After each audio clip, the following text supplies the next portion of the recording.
feeling like we're going to say something that gets us thrown in jail. Because we need to be able to have conversations without feeling like we're going to say something that gets us thrown in jail because people happen to be offended.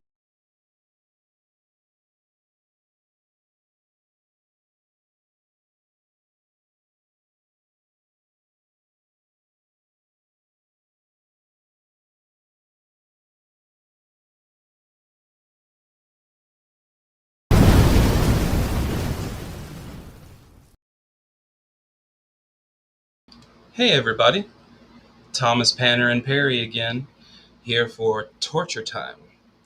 We are talking about the philosophy of science, episode 3.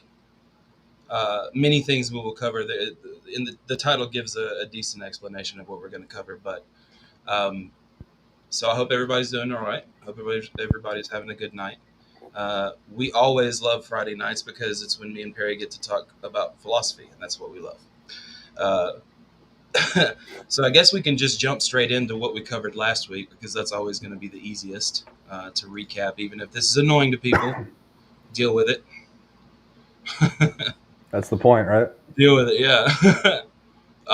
So did we cover? I don't expect you to remember this, Perry, but did we cover the problem of induction last time? Yes, we talked a little bit about it, but Okay. I would see nothing wrong with bringing it up again. Sure. I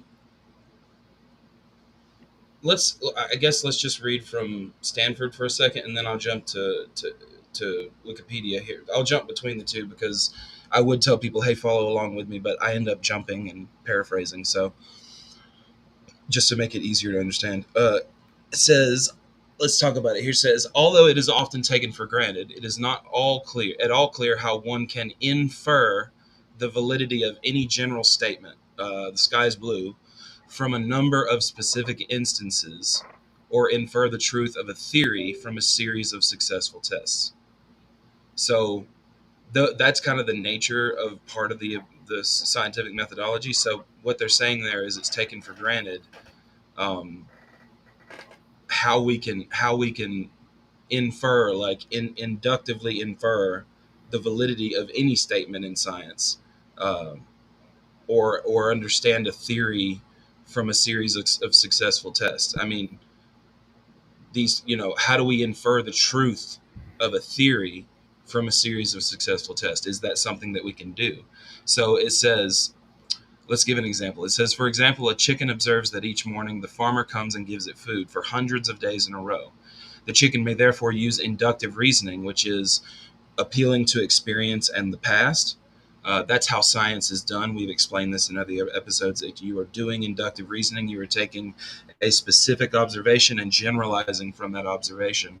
Deductive reasoning is taking a general observation and specifying it. That's where the premises naturally lead to the conclusion. Or mathematics, that's deductive as well. A deductive formal system, sorry. So the chicken may therefore use inductive reasoning to infer, which inductive reasoning is an inference, that the farmer will bring food every morning. It could just take that for granted. However, one morning the farmer comes and kills the chicken. It's asking, how is scientific reasoning more trustworthy than the chicken's reasoning? Well, when we are doing science, if we start inductively, then we're always going, it's starting in the dark a lot of times. Most of the time we're using scientific models to start our inferences with. Like, we may observe something in nature, but we're immediately going to go research so that we can hypothesize from models that already exist. We'll get into this when we talk about the scientific method, so don't worry about that. So the question is valid. How is scientific reasoning more trustworthy than that chicken's reasoning? What if it just came forever? You know what I mean? What if the food just kept coming? Then that induction would be, authenticated, justified. There we go. So one approach is to acknowledge that induction cannot achieve certainty. We all know this. This is the purview of science. Is if anybody is searching for absolute certainty, they need to not be a scientist. So one approach is to acknowledge that induction cannot achieve certainty, but observing more instances of a general statement can at least make the general statement more probable. So the more instances of a general statement can make it more probable. That's obvious. So the chicken would be right to conclude from all those mornings that it is likely that the farmer will come with food again, even though it cannot be certain. So that's the problem of induction. It says, and that's unimportant. Okay, it says, however, there remains difficult questions about the process of interpreting any given evidence into a probability that the general statement is true. So let me read that again. However, there remain difficult questions about the process of interpreting any given evidence. How we interpret evidence is a general question, but it also into a probability that the general statement is true. So probability is very important. It's completely different than possibility or plausibility. Probability is based on prior events. We have to understand that something is possible before we can understand its probability status. So, 93% of the time people are pulling statistics out of their butthole. Be very careful with that kind of thing. This is a part of what we're going to try to get through to people on these science episodes is trust good statistics, learn how to source your statistics and your scientific papers, any of the methods that you can source. That's always going to be important so that you can understand, getting the truth from scientists themselves the best that you can, whether it's Scientific American or whether it just whatever journals you want to try and read or whatever websites that keep up with the journals and stuff. You know what I'm talking about. I'm just babbling now. Anyway, what do you think about this problem with inductive reasoning, Perry? Do you think? I think. Yeah, go ahead. I think that the chicken, that us and the chicken have pretty much the same thing going in terms of induction. Of course, we can rationalize and whatnot, which the chicken can't. But in terms of just pure induction and inference, if we were to somehow separate that, um, then yeah, I mean that is what we do in science, right? I mean, we don't know. In hindsight, we know, right? As you were kind of alluding to, we know Mm-hmm.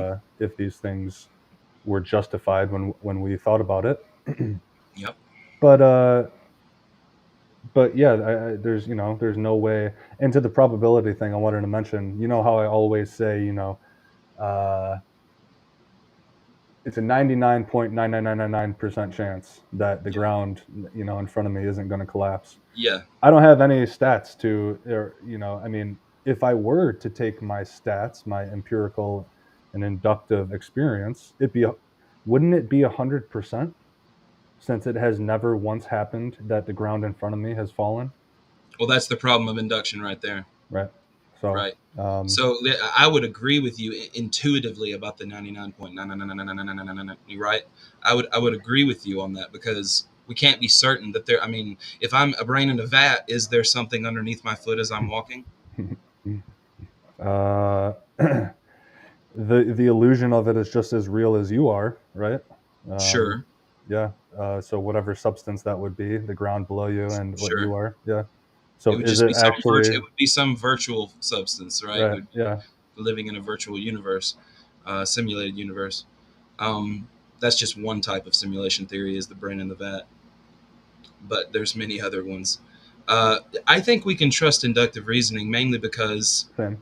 if physics are uniform, then trusting inductive reasoning is a wise thing to start science with, because you can't just deduce. You can't go up to something and make a deductive observation. It doesn't work like that. You can't start general and go specific. It's always going to be some specific observation, some whatever it is in science. Hmm. And then from that, basically, you're arguing from the specific to the general. How does this specific fit with all the other models and all the other things and all the other physics, right? Yep. What Whereas, were you whereas gonna get? deductive is you're taking all of that information and squashing it down to the specific premise one, premise two conclusion. Were you gonna talk about abductive at all? Which Yeah, I was literally about to read that cool, section. So perfect, perfect. yeah, Oh, it and says so wait, this comes from Charles Sanders Peirce or Peirce, right? yeah, This again, I don't know if it's you could be right and I could be wrong about the Peirce Pierce thing. So I'll sure, let you say it however you want, and I'm gonna say Peirce, okay. just in case that's something I wanted to throw out. It's But all right. yeah, I don't need. It's okay if it comes up. I'll just say first. go Uh, ahead. it says some argue that what scientists do is not inductive reasoning but abductive reasoning. basically like what a detective would do, an inference to the best explanation based on prior events. So it's still a part of inductive reasoning because it's based on prior events to explain a situation. But I can't remember. It may have been Peirce, or it may have been. Let's look it up and see who actually May have did. been James or someone, one of the Let's look pragmatists. it up. Peirce. Yep. Okay. Charles Sanders Peirce. So in this account, science is not about generalizing specific instances, right? What were we just talking about? How I said taking a specific, and so science in this sense is not when we're talking about abductive reasoning, science is not about generalizing from the specific instances, but rather about hypothesizing explanations for what is observed. Now, I agree with that because induction doesn't necessarily get us to a hypothesis. Induction just says, I see this thing or I experience this thing, and it gives me this inclination or this understanding based on yesterday and the day before and the day before. You could use, I'm trying to figure out a way to see how different, because this is a problem in philosophy, the difference between inductive and abductive. I mean, abductive is basically the best guess for all of your education that you know, right? Would you disagree with that, Barry? No, I'm willing to appeal to that authoritative statement. Yeah. So What else is there? I mean, what's the alternative to your prior knowledge to to use? that's what I'm trying to figure out is Right. like abductive reasoning is still going to require, they're all inferences. All three of them are inferences: deductive, abductive, inductive. Sure. So we're going to have to use an inference. And I mean, abductive is just saying a more specific induction. Like instead of just observing something and having that brute fact given to you by your senses, maybe it's that induction happening, and then the abductive reasoning, the guessing part from what you've already understood starts happening. So it's Mm-hmm. I don't know where the demarcation is between those two. The hypothesizing kind of Yeah, is lumped in with it it. seems like it. It seems like it from what it's explaining. Fair enough. So in this account, I said it's about hypothesizing explanations for what is observed in abductive reasoning. As discussed in the previous section, it is not always clear what is meant by the best explanation. We could talk about Occam's razor here. That plays an important role in some versions of this approach because Occam's razor says it's a logical principle, the best that I can explain it, that says do not needlessly multiply entities. So basically, when you're explaining something, to multiply the entities to explain something, like give another explanation on top of an explanation, or explain a known with an unknown, or explain an unknown with an unknown. Occam's razor says the further that you add shit, the further away from the possible truth that you are getting. Because not necessarily that the simplest explanation is always the best, because you can get down to and start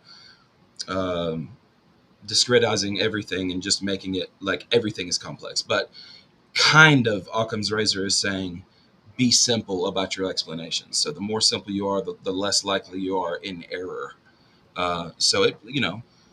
You could return to the example of the chicken. It said, would it be simpler to suppose that the farmer cares about it and will continue taking care of it indefinitely, or that the farmer is fattening it up for the slaughter?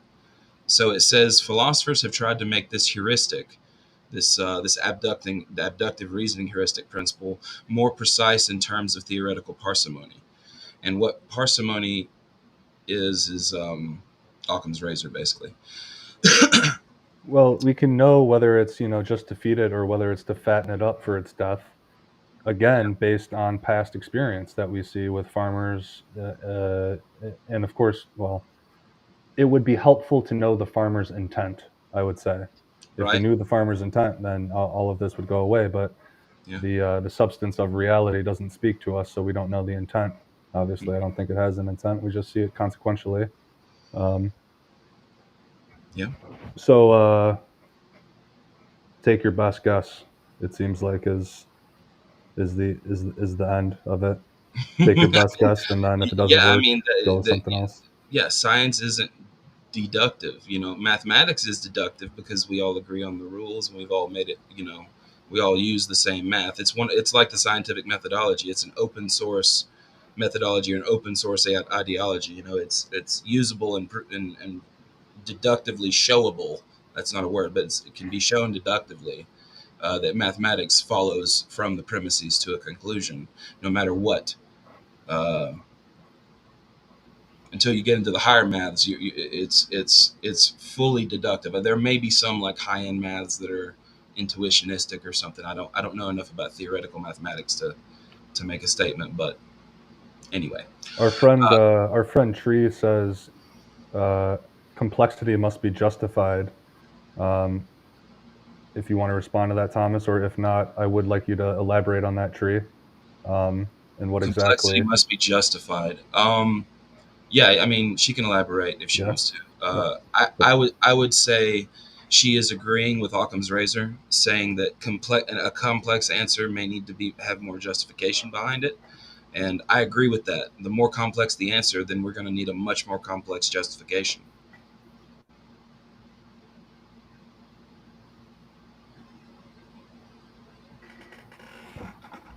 The only time where I kind of go against, sorry, I'm trying to get my lighting right.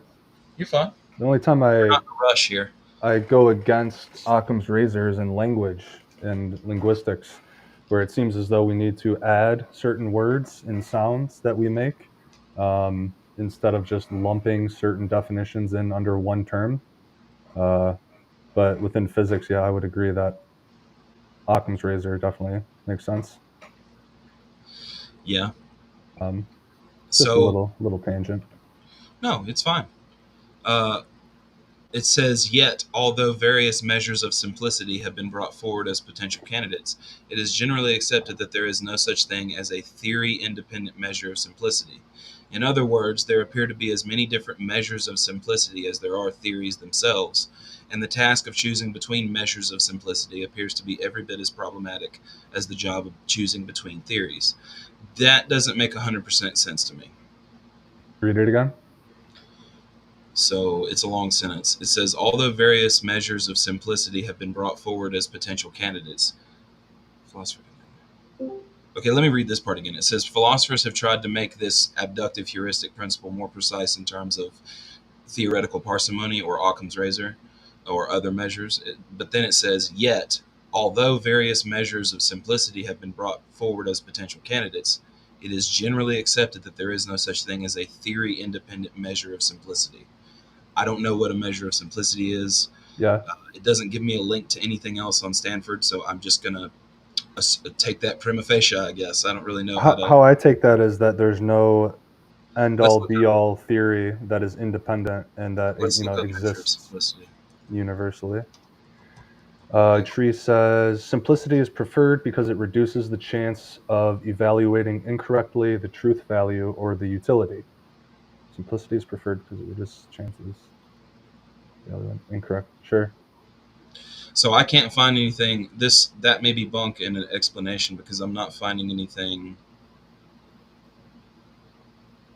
Measurement simplicity. What's up, Dell Z? I'm not finding anything conclusive about measure of simplicity. So we may need to take that with a grain of salt.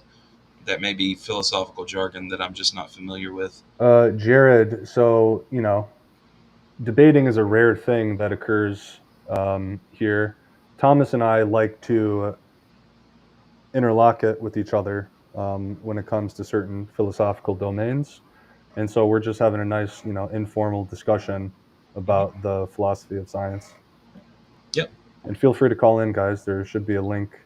I love debates, but personally, I love watching debates. I love being involved in a debate, just kind of, but I don't really want to like one-on-one with somebody because I think it's just not the best way to explain things. I think a dialectic serves the purpose of what I want to do better. Thomas, did you want to take callers now or a little bit later after you kind of go through your spiel? Well, we can go over some more things. I'd like to cover a few more things. We don't have to. Because we did have someone already who has called in, but we can obviously have them patiently wait. Which okay, yeah. Let's pinch off this topic. And let's finish this off real quick, and then we'll. Okay. So don't worry about the measure of simplicity. We're going to hang on one second. Now, okay, it says Nicholas Maxwell has argued for some decades that unity rather than simplicity is the key non-empirical factor in influencing choice of theory in science. So I guess choosing theories. That doesn't help me. Screw that section. Okay. I don't know. I don't. We can take the caller, but I forget the measure of Nope. simplicity part. I'll find Go one. ahead. Go ahead and do whatever. Ryan dipped out. Okay. Yep. Go ahead. It's all good. That part on Stanford, I don't know what it's talking about there. I would have to know about unity rather than simplicity and what it means in that sense. I can read it again. It just says Nicholas Maxwell has argued for some decades that unity rather than simplicity is the key non-empirical factor, which I guess he's saying like inductive inference or abductive inference. That non-empirical factor would be those inferences, I'm assuming. Well, no, an induction is empirical. So I don't know. What he's talking about. The key non-empirical factor in influencing choice of theory in science, persisted preference for unified theories, in effect committing science to the acceptance of a metaphysical thesis concerning unity in nature. I don't understand what it means. It says, in order to improve this problematic thesis, it needs to be represented in the form of a hierarchy of theses, each thesis becoming more insubstantial as one goes up the hierarchy. I don't know what it means there, so I'm assuming it's just talking about utilizing Occam's razor and abductive reasoning to the best of our effects, and I would agree with that. I think that's what this paragraph is trying to get to us. So yeah, we use abductive reasoning. It's just another form of inductive reasoning that follows after. I think it's natural because we hypothesize from our inductions. We don't just we don't just see something and then hypothesize. That's how you get fooled as fuck by logical fallacies and cognitive biases. You have to research, figure out the biases in the situation, then hypothesize with as little bias as you can. Then you think about how you're going to form a test. Then you do that test, and we'll talk about that whole spiel when we get on the scientific methodology episode. So if we don't have any other callers, we can talk about observations that are inseparable from theory. So when making these inductive observations, scientists look through telescopes, they study images on electric screens, meter readings, all that stuff. Generally, on a basic level, they can agree that what they see is, close enough. The way it says here, it says generally on a basic level, they can agree on what they see. Example, the thermometer shows 70 degrees Celsius or 37 degrees Celsius. But if these scientists have different ideas about the theories that have been developed to explain these basic observations, they may disagree about what they are observing. For example, before Albert Einstein's general theory of relativity, observers would have likely interpreted an image of the Einstein cross. Let's look up Einstein cross. The Einstein cross is a gravitationally lensed quasar that sits behind the center of the galaxy. Oh my God, that's a big name.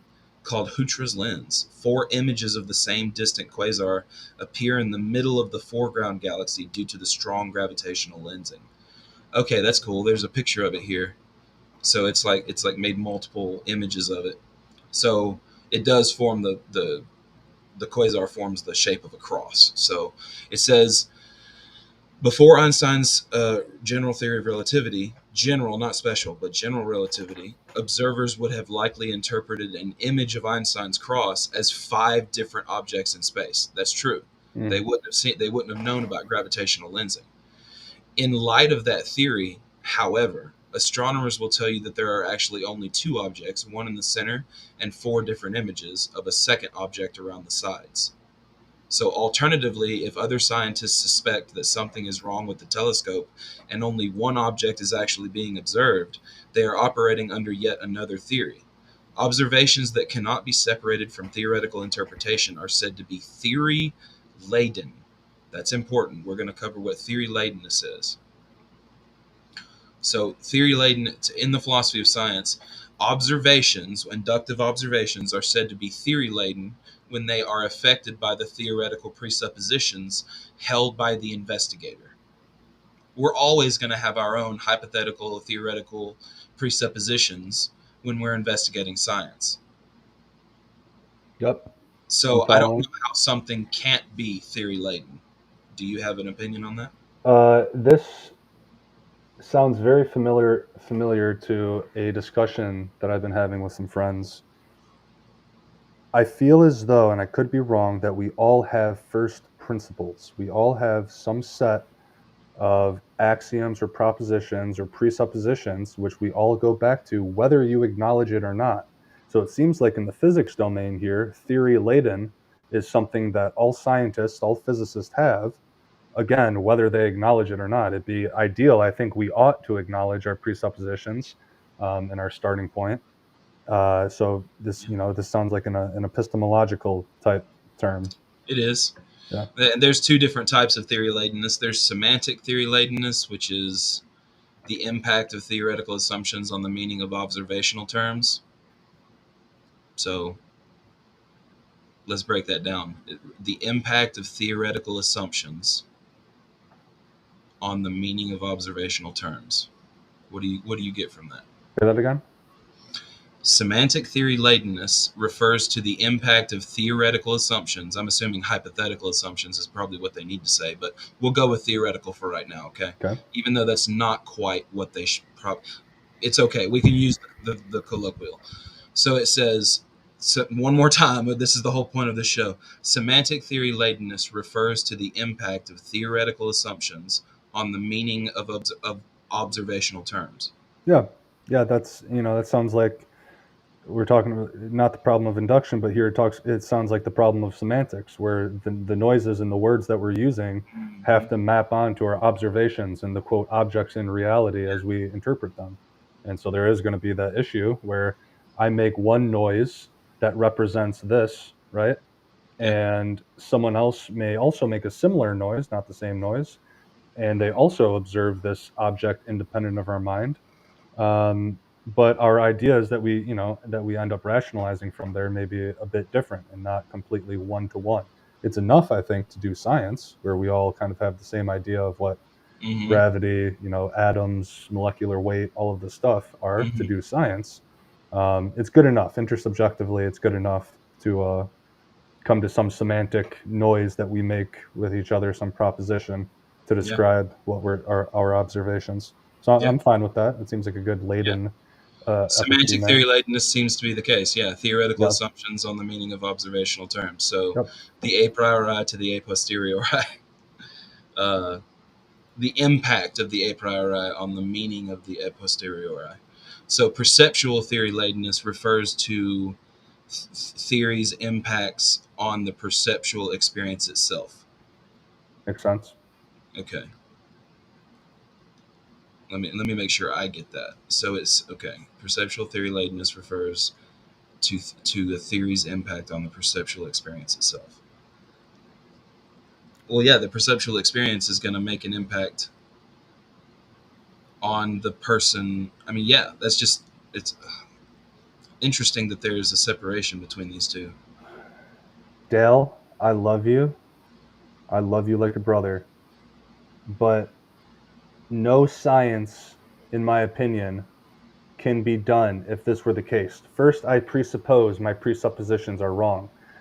I wouldn't say wrong, and I don't know how serious you're being with this, knowing that you and I get into trolly moods sometimes. I would say that they're fallible. My presuppositions are fallible, and open to different interpretation and whatnot. I wouldn't say that I presuppose that they're wrong. Um, that'd be a bit dogmatic. Like, what if they're right? You know what I mean? Mm-hmm. But No, it's okay. Answer any questions you need to. or perhaps not true. Yeah, I would say that's better than saying that they're wrong. Of course, we'd have to know what you mean by true, which we won't get into that metaphysical tangent. But I mean, we can if we want to, but right now, call in Dell Z if you're a real yeah, if one. we want to. Oh. So Theory-lateness is also relevant for measurement outcomes in science. The data thus acquired may be said to have okay. I suck at reading, guys. I'm sorry.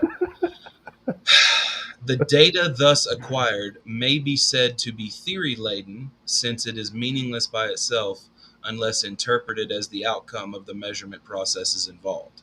So what theory-ladenness is saying here, all these different types, is that you and the experiment are affecting each other. You know what I mean? The perceptual experience itself, the theoretical assumptions on the observational things. Am I measuring the right thing? Is the measurement process itself correct? Am I, that's the questions you're going to have to ask before you even get to the scientific methodology. Sure. You got to make sure you have, really to solve this problem of theory-ladenness is to get as few, understand as many cognitive biases about the about the experiment that you're running, and try to cut out as much of that as you possibly can. Would you disagree with that? Nope. Sounds pretty good. Sounds like it to me. So yeah, so theory-ladenness poses a problem for the confirmation of scientific theories, since the observational evidence may already implicitly presuppose the thesis it's supposed to justify. Sounds like Descartes. I'll read that again for people. Theory-ladenness poses a problem for the confirmation of scientific theories, like formulating them and confirming them, since the observational evidence may already implicitly presuppose the thesis it's supposed to justify. It would make it circular. So, which isn't necessarily wrong or, sinful in a way. I mean, maybe that's just the best that we got, as long as we acknowledge that. Yeah. It says this effect can present a challenge for research for reaching scientific consensus if the disagreeing parties make different observations due to their different theoretical backgrounds. Right? Yep. So our theories need to be as theory-laden less as possible. Let's go into the forms again real quick, because I think it's important to explain this. Ooh, I love forms. Platonic. Not the two forms of theory-ladenness. So the semantic form, the meaning of observation. It has a link to observational terms on Stanford. Tell me. Formal logical reconstructions of theoretical propositions, attempting to draw a line between science and metaphysics. Aha! Observational terms. Tell me what it is, oh Wikipedia. God, you mean? Yeah, might as well be. Okay. Observational terms employed by an observation language, also called empirical language. So that's what they're talking about when they say observational terms. So theoretical terms are employed by a theoretical language. It doesn't really specify any further than this. This looks very analytical, so we're going to skip on that. Doesn't seem to be too terribly important. We got a Dell Z with us too, by the way, Thomas, and I need to go to the restroom, by the way. So. Okay, Dell-chan. Dell-chan, are you there? Arrow? Cannot hear you. I love it. Is it technical difficulties?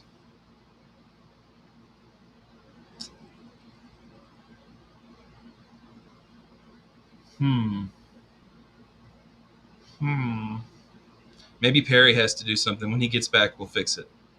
We'll find a way to fix it. I want to talk to you too. I mean, I hate you, Evie Mux. I'm kidding. Evie Mux. I'm just kidding. Don't strike me down. Quick interlude for everyone while Perry's doing his thing. Dow's trying to fix his shit. No, not yet.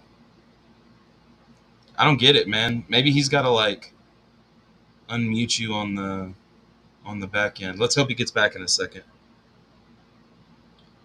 Really quick.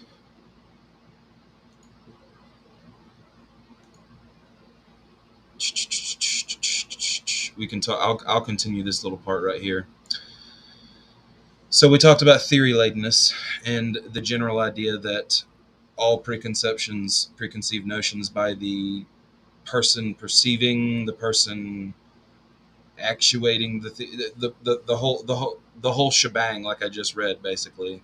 Um, the theoretical presuppositions and the hypothetical presuppositions and just the scientific presuppositions we kind of all have to have, but we want to make that such a small list of we want to presuppose as little as possible when we do science.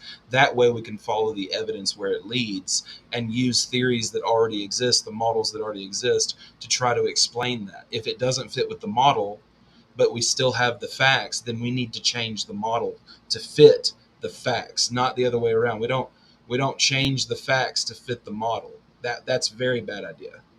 We change the model to fit the facts, and that's how you always get bad shit out, new shit in. That's just how the scientific methodology works. I like to call it an open source methodology, open source ideology, whatever. Perry, Dal can't be heard. Can we fix that?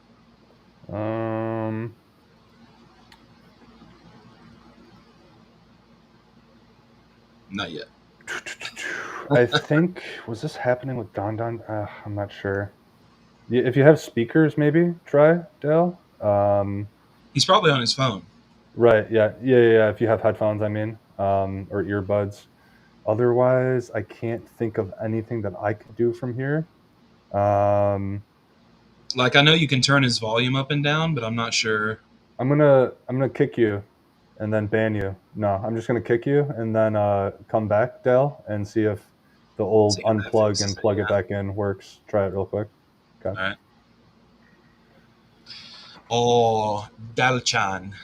But yeah, I hopped in at the end there when you said we need to change our models to fit reality. We don't change reality to fit our models, right? Correct. That would be the bad way to do it. People get locked up for doing stuff like that kind of crazy shit. So. Yeah, I mean, if you're just going to choose whatever model fits the facts that you want to be, I mean, who cares about science then? Why try to find truth or... See you later, Jared. Thanks for stopping in. Thanks for hanging. Did you try Dal again? He'll have the call-in link. He'll just hop in when he clicks it. So theory-latedness is something we need to pay attention to. It's definitely important.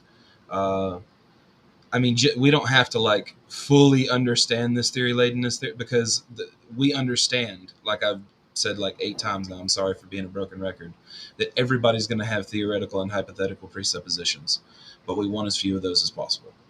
So we'll stop talking about theory-latedness now. That was about observation, which is inseparable from theory. I think we could hear you now, Dell. Dal, you there? Yep, there it goes. The good old unplug, plug it back in. Love it. Yes. All right. Hello, Dachan. Hello. I think I exited Discord. If that was the fix. That makes sense. Yep. Yes. Yes. I'm on mobile too, so that makes it extra. What you got on your mind, you handsome man? I can't remember. Well, we're talking about theory-latedness. Yeah, and again, we don't have to beat the dead horse here, but you were saying, what if I presuppose that my presuppositions are wrong? I would just say fallible instead. Yeah, I mean, I tend to think presuppositions aren't necessary except for to work within systems. So, like, yeah, if you're building a system or if you're going to work within a system, you have to use some sort of presupposition. If it's a formal system, yes, but you're otherwise what you're saying is correct. You don't have to. Yeah, so I think I don't think a presupposition is core to everything. I think if it's just like core to certain systems of thought or like ideas of thought. What about romance and poetry? Do you need presuppositions for the romantic philosophy? It'd be it'd have to be a specific system that would have presuppositions. Wouldn't it just be your sentiments in which it's, again, I don't know if we're equivocating presuppositions and first principles, but it's going to come from somewhere. Yeah, don't equivocate those two guys. They're not the same. It's not turtles all the way down, right?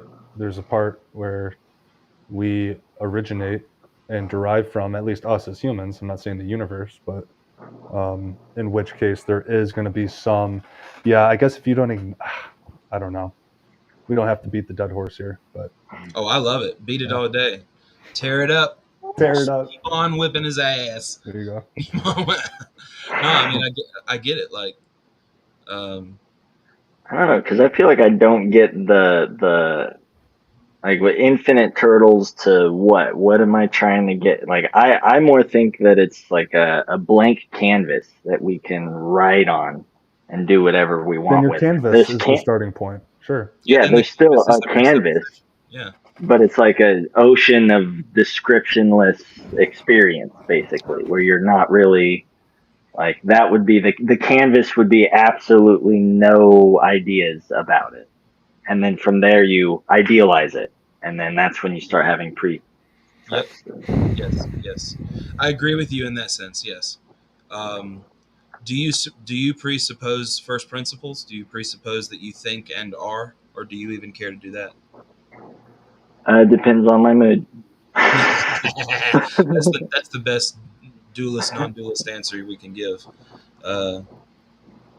Whatever Yeah, whatever ego We're gonna do a show on non-dualism. So whatever that'll be ego is winning the battle in my head is what I'll say at that moment in time. But yeah.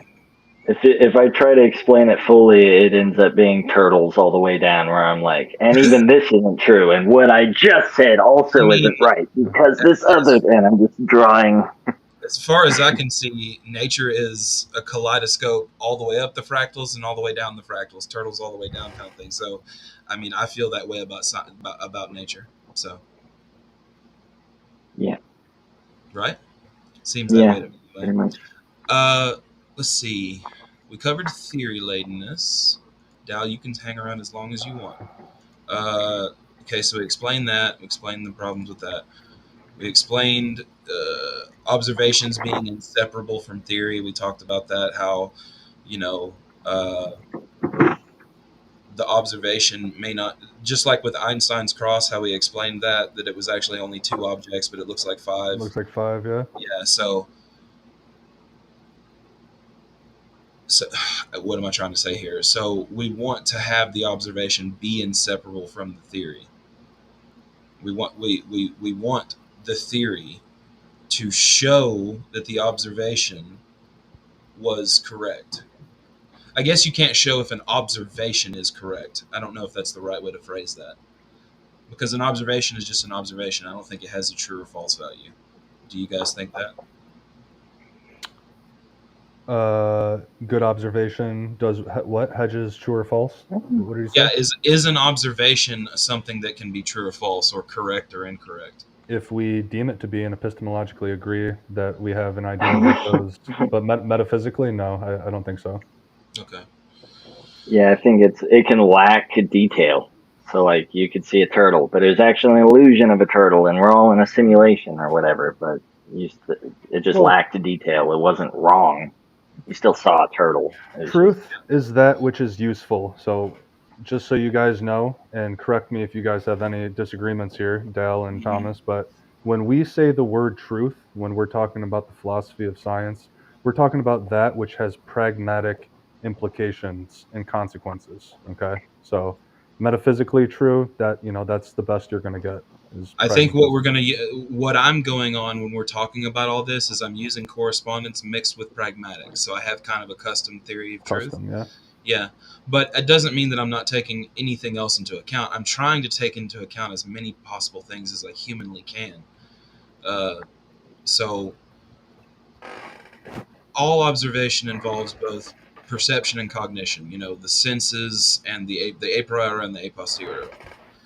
One does not make an observation passively, but rather is actively engaged in distinguishing the phenomenon being observed from the surrounding sensory data or environment. Therefore, observations are affected by one's underlying understanding of the way in which the world functions, and that understanding may influence what is perceived or deemed worthy of consideration. In this sense, it can be argued that all observation is theory laden. I would say that that's the case, right? Yep. Yeah. Okay. Yeah. So that's the ending of the whole observation inseparable from theory idea. The next part's not too large. I guess I guess we can go ahead and talk about scientific realism and scientific anti-realism. Sure. Yeah, let's do it. So, because that's a big thing, we can go ahead and explain. So, let me find this. Okay, so scientific realism is the view that the universe described by science is the real universe. Like, what using science is telling us actually what is happening in reality. It's either a 1-to-1 or it's like a 0.9 to 1. You know, we're very close to seeing what is actually going on in reality. I don't agree with that. I think that we are looking at reality through a pinhole, and that we see a very small. That's why our mathematics have to keep evolving, and our science has to keep evolving, because we're peeling the infinite reductive onion all the way down, and infinitely reductive. And that's what science is trying to do. It's the art of reduction, academic, rigorous, robust reduction. So, within the philosophy of science, this view is often the answer to the question, how is the success of science to be explained? The discussion on the success of science in this context centers primarily on the status of unobservable entities, apparently talked about by scientific theories. So, unobservable entities would be things like an entity whose existence, nature, properties, qualities, whatever, are not directly observable by humans, like the quantum realm. We don't observe the quantum realm. We know it through mathematics. We know it through the interactions of physics and the test data that we have for, like electron microscopy. Is that right? Microscopy. I have no idea what that is. Microscopy. Yeah, looking at things through microscopes. Oh, I think so, yeah. sure. Okay, just making sure. So I'll read that again. The discussion on the success of science in this context centers primarily on the status of unobservable entities, apparently talked about by scientific theories. Generally, those who are scientific realists assert that one can make valid claims about unobservables, just as they can as observables, as opposed to instrumentalism. So, anti-realism is the idea, like I was talking about, that we don't it's a little bit different. Anti-realism is saying that science and the way that we view it is mind dependent, so it depends on minds. So we're not actually showing exactly what's happening out there. It's more like we're giving our mental representation of what's happening out there, either through a social construction or some other subjectivist account. So what's a better way to describe anti-realism? So, like, I could say constructivism in the philosophy of science and instrumentalism in the philosophy of science are pretty. Let's read about constructivism, because I think that's a very important one. I wish The I could. coolest one. Yeah. Sorry, guys. So, constructivism. There it is. All right. So, constructivism is a view in the philosophy of science that is anti-real, that maintains that scientific knowledge is constructed by the scientific community, which seeks to measure and construct models of the natural world. According to the constructivist and a scientific anti-realist, natural science, therefore, consists of mental constructs that aim to explain sensory experience and measurements.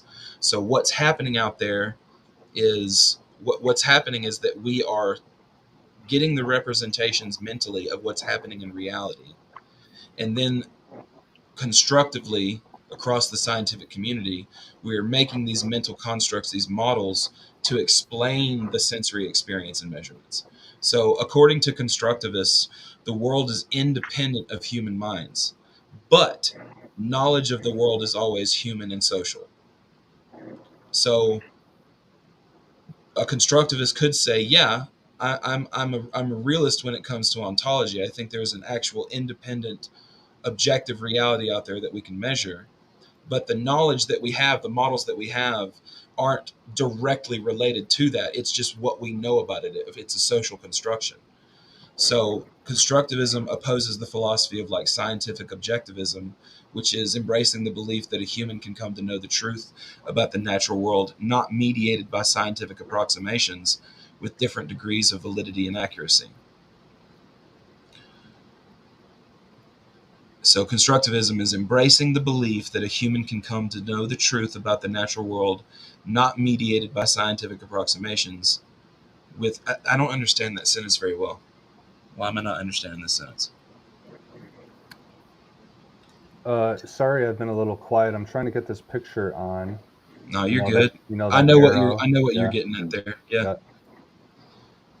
Constructivism opposes the philosophy of objectivism, which is objectivism is also like that the objectivism is that there's an objective world. That's the easiest way to say it. But I want to understand this sentence. Constructivism opposes objectivism by embracing the belief that a human can come to know the truth about the natural world, unmediated by scientific approximations.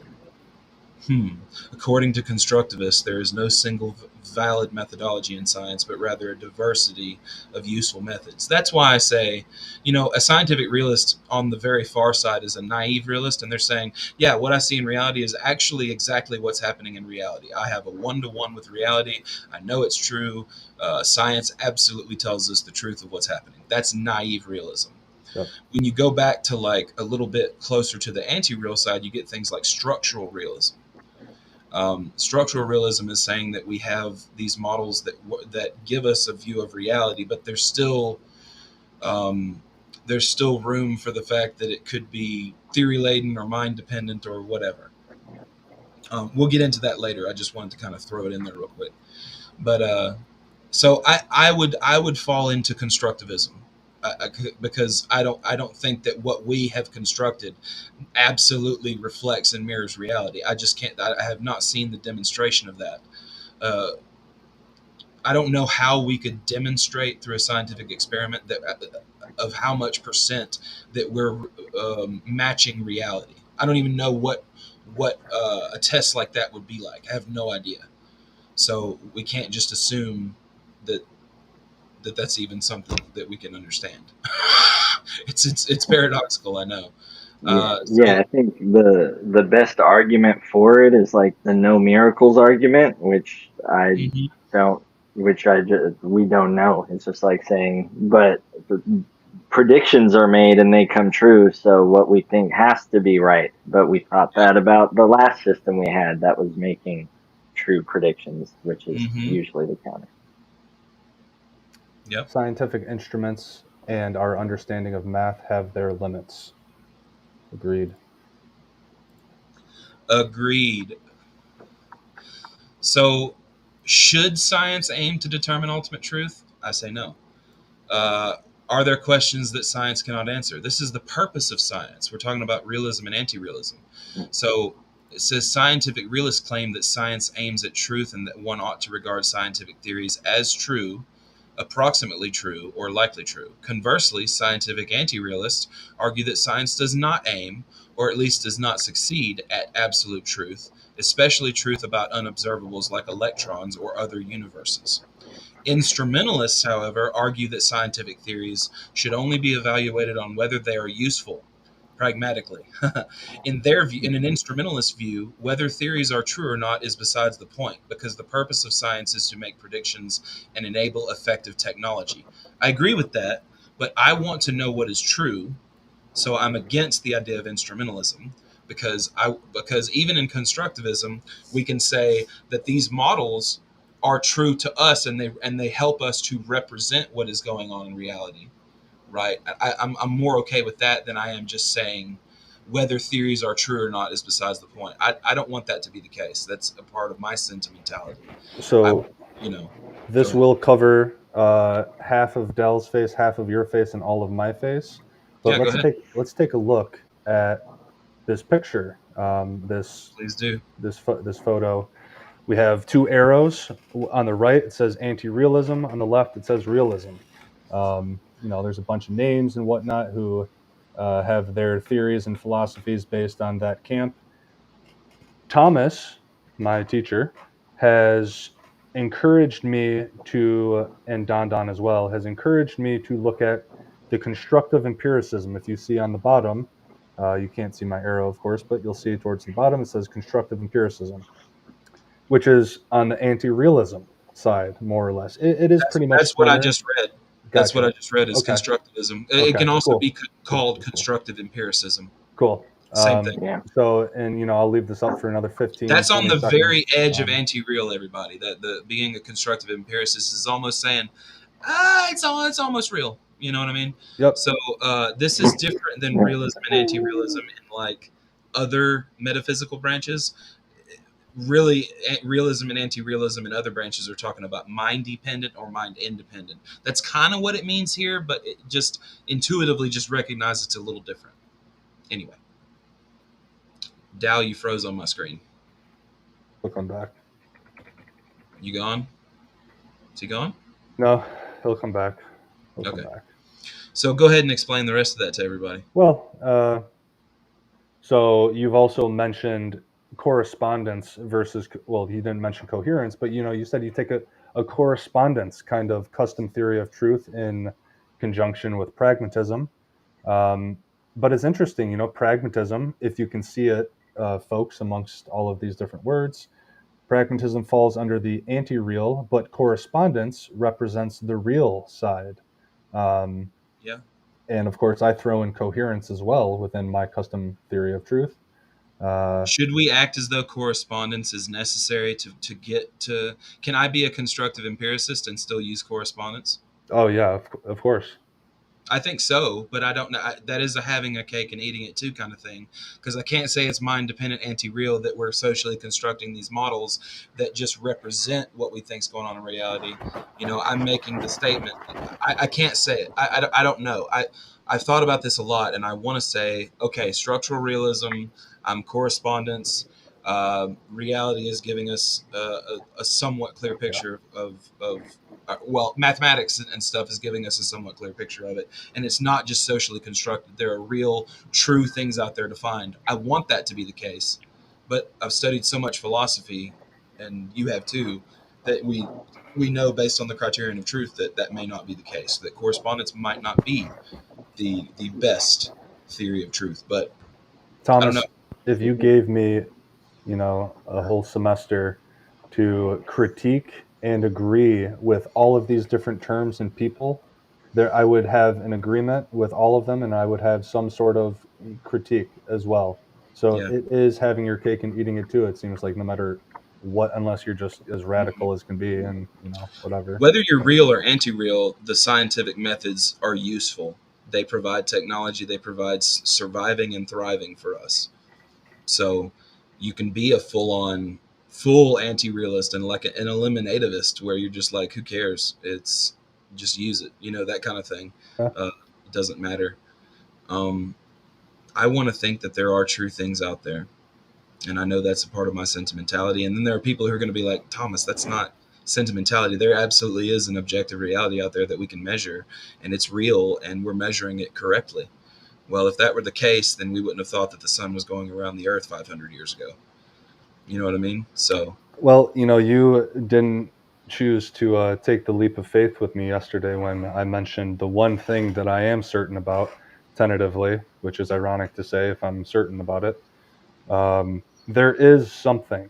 In other words, there is an objective reality, whether it's Descartes' demon, brain in a vat, a simulation, a physical world with rocks and, suns and solar systems.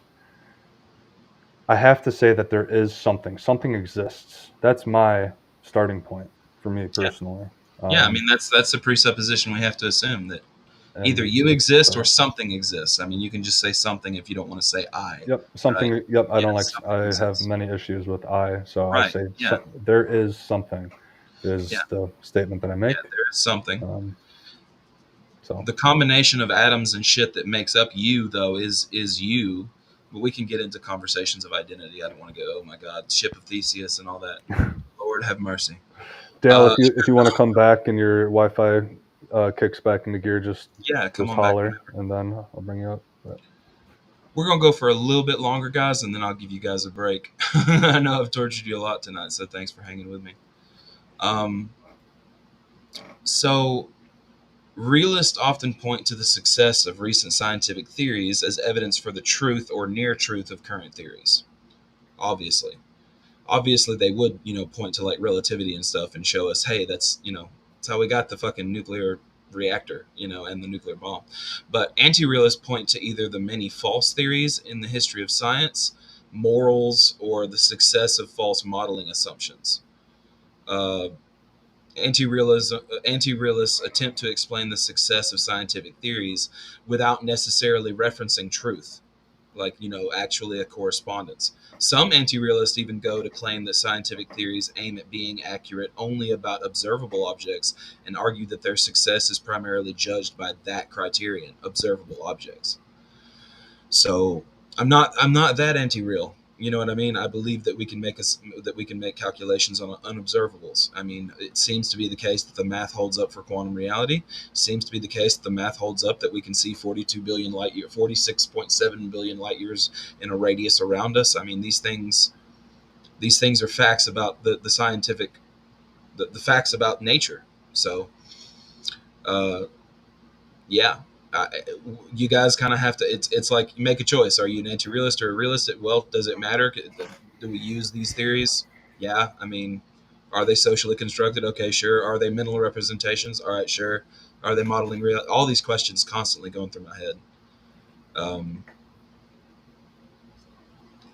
So some anti-realists are also postmodern critics. You know what I mean? Because they would definitely take an anti-real stance on science. A postmodernist might actually take a very heavy anti-real position in science. That makes sense, right? Because the modernist would take the realist, the naive realist, Right. logical positivist often Right, would probably exactly. fall. So that makes sense. Yep. So that's pretty much, we covered. Let's see, we covered justifying science. We talked about the chicken, right? Mhm. Talked about Occam's razor. We went over that. Talked about observations being inseparable from theories and the problem with theory-latenness and the problem with unobservables and observables, and that all observation, all induction involves both perception and cognition. The a priori and the a posteriori are both chugging along together while the scientific method happens. What else can I cover about realism and anti-realism? Because I think we need a robust explanation, but I don't know if I've covered all of it. Well, you subtly mentioned a phrase that I am getting sick of using all the time. I need to find a synonym: mind dependent and mind independent. Yep. As Don likes to say, it doesn't really make much sense outside of a metaphysical realm to talk about things mind independent. We are shackled to the chains of our observation and our phenomena. Therefore, I believe we ought stay within that realm. Because of that, I think we are more or less stuck in the anti-real position. Though I think science can be conducted otherwise, whatever Mm-hmm. camp you're in, you can still do Yeah, science. those representations can be taken as proxies to the truth, right? Yep. Yeah, sure. And it's Or just like the Immanuel Kant said, you can take the mental representations as empirical, even though they may be idealistic in the noumena or whatever. You can take the phenomena as being empirical, and that's what all scientists are doing. They're not looking at the noumena. They're not looking at the information in the universe. They're looking at what was I saying? You know where I was going. well, you're talking about Kant and his empiricism of phenomena and how science Yes. just take the So we cannot. observations. So Perry is absolutely right. We cannot escape our phenomenology. We cannot escape the phenomena, the sensory network that we have, our perception, our five, six, seven, eight senses, how many ever there are. But so we do have to work in that world, and that's why I'm an anti-realist, and that's why I think that models are constructed, and then we use those models to measure. That's why constructivism has always been appealing to me, because me and Perry, if we weren't so philosophically obsessed, we might just be naive realists. You know what I mean? We might just be obsessed with science and that it's giving us all the right answers, and even though it constantly changes and it'll be wrong in 200 years, it's still giving us the right answers. I don't know what it would take to convince me to be a scientific realist, other than the fact of correspondence, because correspondence states that reality, or that truth, is that which comports with reality, and that's just saying that truth is what comports with the descriptions of what's happening out there. Whatever that is, truth is those descriptions of those things. That's what correspondence is saying. It is true that there are protons and quarks and things like that. But to an idealist, to someone who thinks everything is mind independent or mind dependent, they may not look at it that way. They may not have a reductionist view of science. They may have some weird amorphous view of science. You know, there were other things on that picture that Perry showed you on that graph, that which, if you went all the way down to the very anti-real, you basically just, I mean, it's like throwing your hands up in the air and saying fuck it. I mean, but going all the way to naive realism makes us to where we believe crazy shit like the sun going around the earth, when that's all we True. have is our best True. empirical investigations. Yep. What can we do? You know, general relativity might be laughed at in 200 years, but what can we do? As long as it gives us some help in surviving and thriving, we have to use it, right? I mean, pragmatically, would you agree? Yep. Yeah, and again, I think if we're to go as far back as we can, pragmatics seems to be that kind of Mm-hmm. overshadowing idea, meta idea, Yep. in which we abide by. So Yeah, it's a meta idea in philosophy, guys. What Perry means by that, it is that it has its tendrils. I like to say this: it has its tendrils in every part of philosophy. There's pragmatism it is almost its own philosophical school. I would probably say that it it is. probably is its own American philosophical. pragmatism is definitely a philosophy. Yeah, I would definitely call it its own school. So Yeah. it you can be pragmatic about ethics, you can be pragmatic about epistemology, you can be pragmatic about your ontology. And especially instrumentalists are talking about pragmatism in terms of the functionality of science. So, is there anything else that I can think to cover about realism or anti-realism before we start wrapping up? Or is there anybody who would like to make some comments or call in? Let's see what we got. Let's see what this says. The mind has a level of integration, possibly imagination having symbolic representations of both physics and metaphysics. But there is a reality that doesn't depend on the mind. I Yeah. would agree with that. Yes. Yeah, if all humans, if all thinking agents in the universe cease to exist, would the universe still exist? And that's the question. To an idealist, no. To someone who believed in the Copenhagen interpretation of quantum mechanics where we collapse the wave function, then maybe not. Maybe it'd just be a void, you know? But I'm going to treat it as though there is an objective reality that we all share that has descriptive properties, things that are actually happening, that are actually the case. Uh, I guess, it's like talking about the noumena, right? It always comes down to talking about the phenomena and the noumena. Kant, really proposed a cool thing with that, because we can always use that to say, look at how well we don't understand what we're experiencing, Yep. He also had some crazy shit along with the whole Oh phenomena yeah. noumena thing. He Oh thought yeah. that our free will and our morality comes from the noumena, and our Yeah. ability to be free and rational that derives from the noumena. Yeah. And otherwise, it's just deterministic, like Hume thought, and that we're just slaves to our passions, and it's just a wretched anthropology. Um, Yep. but You did right. he chose to critique the best philosopher of all time. So I guess he did his best in doing that. But I think all of them had points to make, and that's what's so important. But the real point is that we can't escape our phenomenons. We can't escape this sensory network. yep. If we could, then what would that be? What was a human be without perception? But I totally agree that there's an objective reality out there that we can measure. If that's not the case, I don't know what anything is. What do you think, Perry? Say it again. Sorry. If there's not an actual objective reality out there, what's the alternative? Nothing, but like literally nothing. That nothing exists. Like Mhm. that's what I mean by nothing. Not that there is no alternative, but that it is nothing. It is the void. Yes. Yes. Um, Nothingness, whatever that is, right? I mean, we can Yes. go back to pre-Socratic philosophy start talking about nothing and infinity and whatnot. By the way, it's Hume that I was talking about, folks, the greatest philosopher of all time. That is an objective fact, followed by Plato, followed by, I think, Kant is up A there as lot of well. people consider Hume the father of science in a lot of ways. So The father of empirical reasoning, maybe not science. Francis Bacon was the guy who did the scientific methodology, I think, first. Sorry, yeah, Kant. Yeah, Cunt. Immanuel Kant. Don't tell him I said that. He's a little dead. What are you thinking? pure awareness. Interesting. Are you saying that's the alternative to objective reality hybrid? Some Um, form of idealistic or continental notions of reality, a coherence could be. version. Any other cool? Let's see. Let me throw this up real quick. Join our Discord, guys. Yes, please do.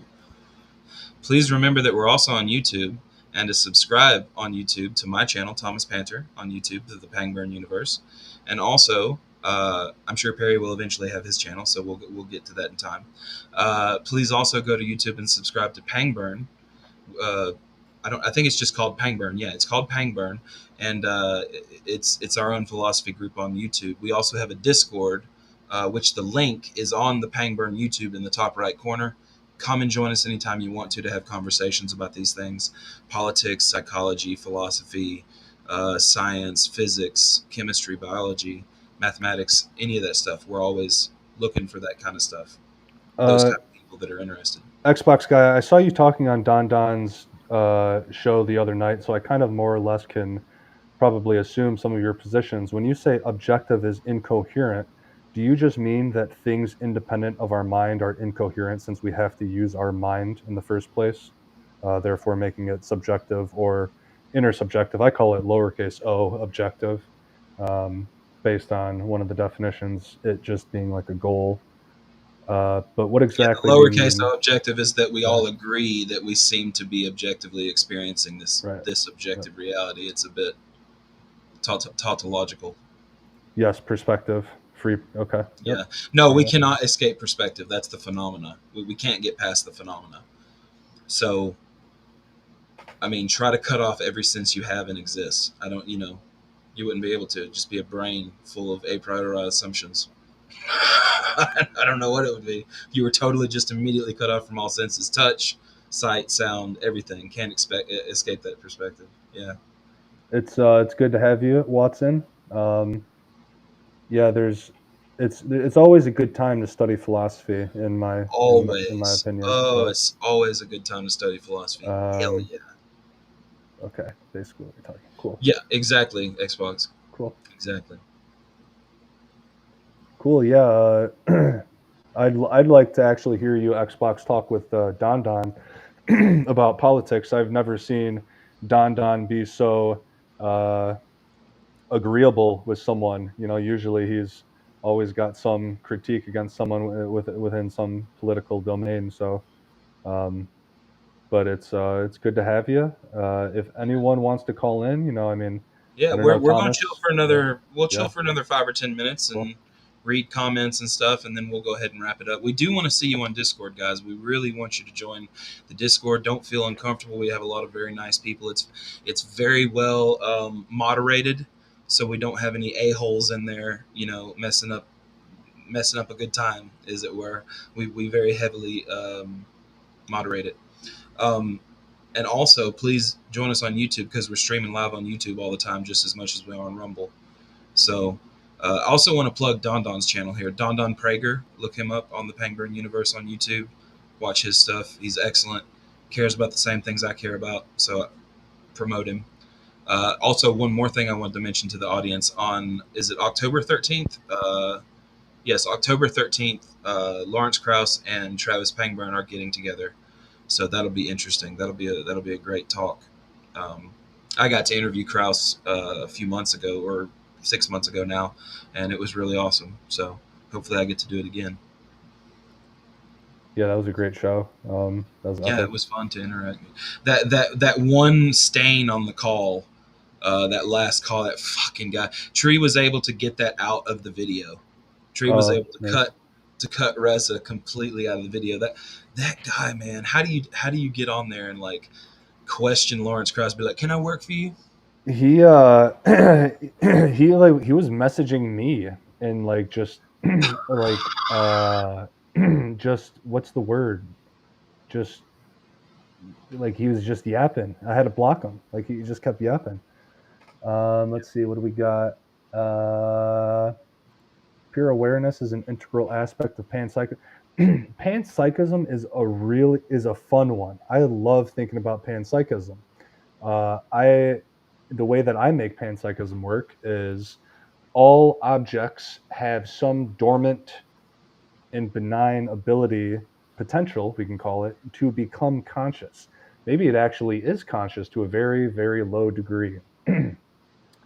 And for us, obviously, we're assuming it's our brains and whatnot, and it's specific Yeah, we organizations tend to that makes us. anthropomorphize consciousness, and that may not be the case. May not, yeah, right. That may not be the case.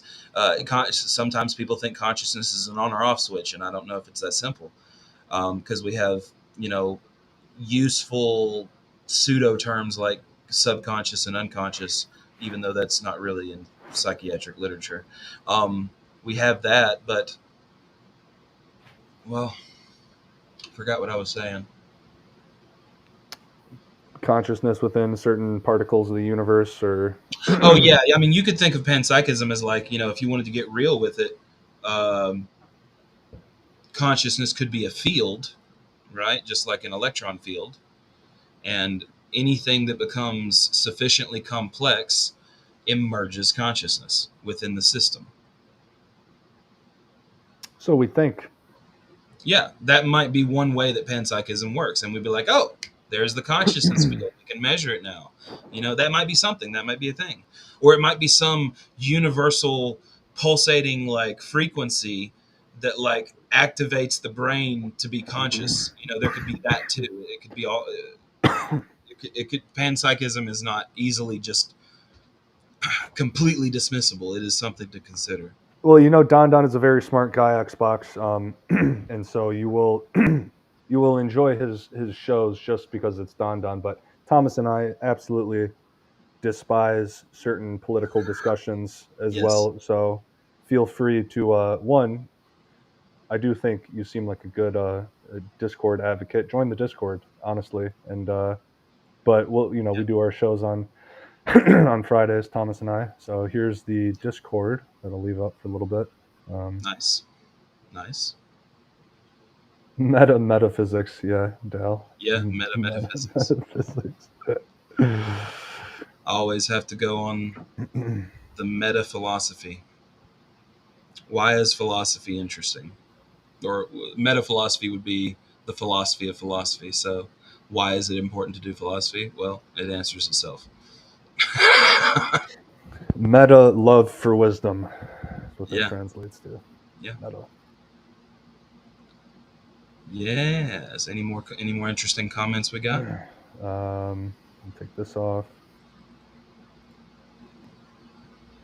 It could be a level of consciousness that's indistinguishable from an object's form. Let me read that again. It could be a level of consciousness that is indistinguishable from an object's form. Okay. Simply the experience of its properties. Is this kind of like a dualistic notion that you're talking about? It's indistinguishable. Sorry. When you say an object's form, are you talking about like a Platonic form? Well, answer Perry's question first. What did you say, Perry? Well, yeah. Well, I think I answered myself. Okay. But yeah, is it like an Aristotelian form or a Platonic form? Is it in heaven that you're talking about, or is it here on Earth, the type of form? Yeah. That holds. Let's see. Panpsychism is very consistent position. Yeah. It shouldn't be ignored like most people just throw it away. I don't think panpsychism should be completely ignored yet because we don't know about a consciousness field or a particle. We don't know about that yet. We don't know the neural correlates of consciousness. Would you consider yourself, Xbox, a transcendental idealist, where you obviously also use empiricism in accordance with objective reality? And do you kind of abide to that presupposition when you're forming. I mean, I would say I'm an idealist too, honestly. I start with my ideas, that's for sure. Um, but I'm also a physicalist. I prefer Yeah, it's hard. It's hard on that one. yeah, physical objects is what Anti-metaphysics. Okay, I see what you mean. uh, physical objects is what Ibrid was talking about in reference to the form. So the Aristotelian form. Dualism is the least plausible position next to epiphenomenalism and Epiphenomenalism. Yeah, yeah, and relativism. epiphenomenalism for everybody is that. Well, I'll read it so I don't butcher it. I do this all the time. I forget what I'm gonna fucking say. With epiphenomenalism. Mm-hmm. It's a position in the philosophy of mind according to which mental states or events are caused by physical states or events in the brain, but do not themselves cause anything. So it's like an epiphenomenon. It arises from the thing, but it is not necessarily the thing itself or associated with the thing. Right. Does that make sense? Yep. Okay. So like mind and brain. Yes. Yes.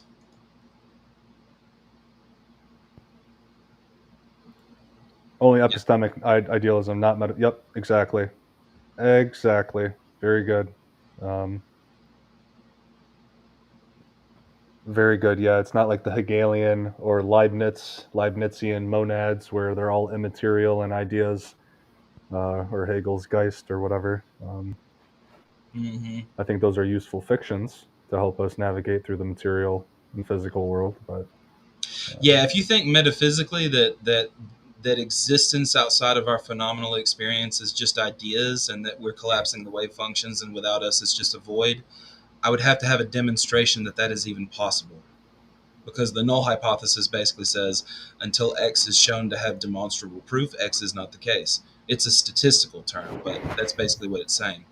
There is no causation for this change in this statistical graph until we have show for causation. is it uncharitable of me to think that solipsism is like a narcissistic thing to believe in? If you No, actually, because it would mean that you wrote all the greatest songs of all time. You wrote every great song that's ever existed.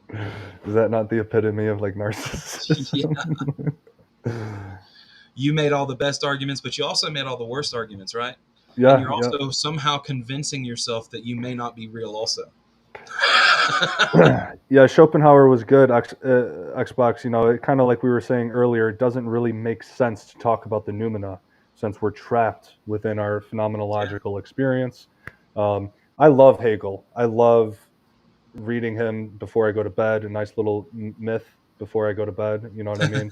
But I don't take him seriously in terms of any metaphysical, ontological stance on what capital R Yeah, reality Frege, is. Schelling, Fichte, and Hegel, that whole beginning of German idealism is continental philosophy, and I enjoy continental philosophy, but I don't know what it can do for me in terms of science, and so I don't ignore it. I mean, I definitely want to cover it at some point, but I look at it as like literature and art and poetry instead of rigorous philosophy. Continental philosophy and romanticism is the only way that I'm able to dialect with Marcus. Otherwise, I wouldn't be able to. So there are people, which is, I think it's good. I think it's healthy. I think Sure. it helps you get different perspectives, kind of on what the hell is going on. Yeah. Rebelling, the whole idea of rebelling, and Michel Foucault, people like that. Yeah. I Uh, agree, Xbox. I also use skepticism as a methodology along with the scientific methodology to further ratchet down the truth. I mean, skepticism is about is about doubting so that you are closer and closer to the truth, throwing out the bad, bringing in the new by doubting systematically. And that's a good thing. You shouldn't, you know, um, skeptic and holding. Yeah, you can still be a skeptic and hold to tentative realism. I think all scientific notions, all scientific models and notions and theories and everything should be tentative, all of them, because of the exact thing I said 100 times. We thought the fucking sun went around the earth because we had that was the best empirical evidence we had. So, you know, you can hold to that tentative realism. I like Schopenhauer and Hegel. Hegel Hegel was a professor at the University of Berlin, and he actually helped Schopenhauer get a job there. They had a little philosophical meeting with a couple of others superiors, and he ended up getting the job. Schopenhauer hated Hegel. Well, he hated everyone, right? But I like Schopenhauer too. there was like 126 students that would go to Hegel's lectures, and probably 4 or 5 that went to Schopenhauer's. And then later in the semester, nobody showed up, which is ironic because I think Schopenhauer was Hegel's superior in many ways. But that's the irony. He was of a very practical man, whereas Hegel was not practical at all, right? Yeah. They were both. I wouldn't say both of them are megalomaniacal. Hegel was for sure megalomaniacal. Schopenhauer was just Copenhauer. He was always depressed and shit. Continental philosophy is more of an extension of rationalism. Yes, it is. And analytic more of it. Yes, exactly. And analytic more of an extension of empiricism. Yep. Indubitably, my dear Watson. My dear Watson. Xbox guy, you need to come to the Discord. That would be awesome. We'd love to see you there. I'll throw it up We're always on doing something. Throw it up one more time for Xbox and anyone else who wants to join in. So yes. Well, guys, I know there's still comments coming in, and we're down to. I mean, as long as Perry's still willing to hang out and read comments, I'll stay. I don't mind. Yeah, call in, guys. I mean, what the hell? We don't bite. I'll throw in. I might bite a little bit. I might bite a little, just a little. I'm gonna throw this in. Billy, I would really love. Billy is a great friend of mine, and I don't know. She doesn't want to call in ever. She was actually around during the call-in days, and anyway, I won't single her out. But yeah, and anyone else, feel free to call in. And yeah, Tree, if you're still here. Tree, I can't believe Tree would be up right now. It's probably like 7 o'clock in the morning for Tree. It's like it's 3 o'clock. I'm pretty sure for her. Oh, okay, 3 o'clock. Yeah. That makes sense. Well, we've had how many people we got with us? I can't even see because you can see all that shit. On Rumble, we only got a handful, but on YouTube, I don't know. Let's see. Yeah, another handful. Not many. Okay. Well, that's good. I mean, I'm glad everybody got to stay and have a good time. Just friends and family. So we're going to go ahead and wrap it up, guys. Just remember all the stuff that I said about subscribing and, October 13th, Lawrence Krauss and Travis Pangburn, Pangburn YouTube, my channel, Thomas Panner, and Don Prager's channel are both a part of the Pangburn universe. And there are others that we have as well. Go subscribe to every one of those. We put out content all the time, just like this show, where it's a dialectic between me and Perry. It's something that we love to do, and we're going to keep doing it. We're going to keep doing this for as long as we can.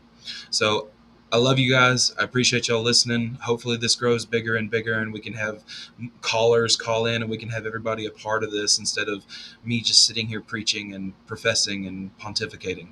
So love you guys. I'm going to go ahead and wrap it up, and good night.